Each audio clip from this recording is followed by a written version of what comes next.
Merong ibang nag-ano rin na, wala na yun, nakalimutan na yun, hindi na. And I keep on explaining to them na due process naman kasi talaga. Pag due process, lahat ng gustong mag-avail ng legal remedy, ginagawa rin nila na mag-avail talaga. So, minsan hindi yan naiintindihan pag hindi yung legal person ang nagsasabi. Kaya we were happy when Prosec Dong told us na i-meet kami so that ma-update sila kung ano na at kung may mga questions sila, masasagot din niya. May special time for trial po.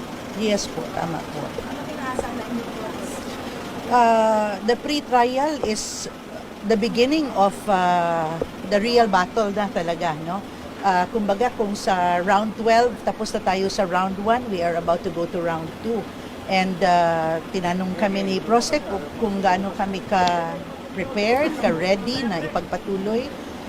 Talagang we give our commitment na laban namin ito. They're just there to assist us kasi sila it's their duty to assist us.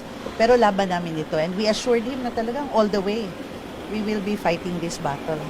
How is the situation? Kayo po nag-request from you or you were apprised of the Meron kaming mga clarification na ni-raise sa kanya and gusto namin na ma-answer din na yung kasi hindi lang ako, marami ang may mga tanong din. So, it's better na makausap namin siya.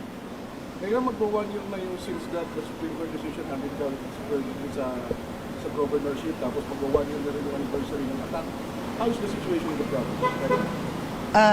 Kaya kailangan bantayan pa rin. Naniniwala kami na Arnie is still out. No? He has not returned yet and nandun pa rin yung mga tao nila na nananakot. Pero hindi rin sila makagalaw ng insakto ngayon because they know that the eyes of the government is on them. So if it will be that way, then siguro talaga there will be peace will really be truly experienced by the people. Lalo na kung talagang nakauwi na si Congressman Teves, mapapanagot na siya, and magkakaresulta yung pinaglalaban namin. Ang comment dun sa cancellation ng passport? That's very good news to us. No? In fact, talagang napaiyak kami doon na minsan iniisip rin namin na the cancellation of the passport goes to show na talagang his world has really become smaller. And with that, we are very hopeful na talagang maihatid siya, makauwi siya, at mapapanagot siya.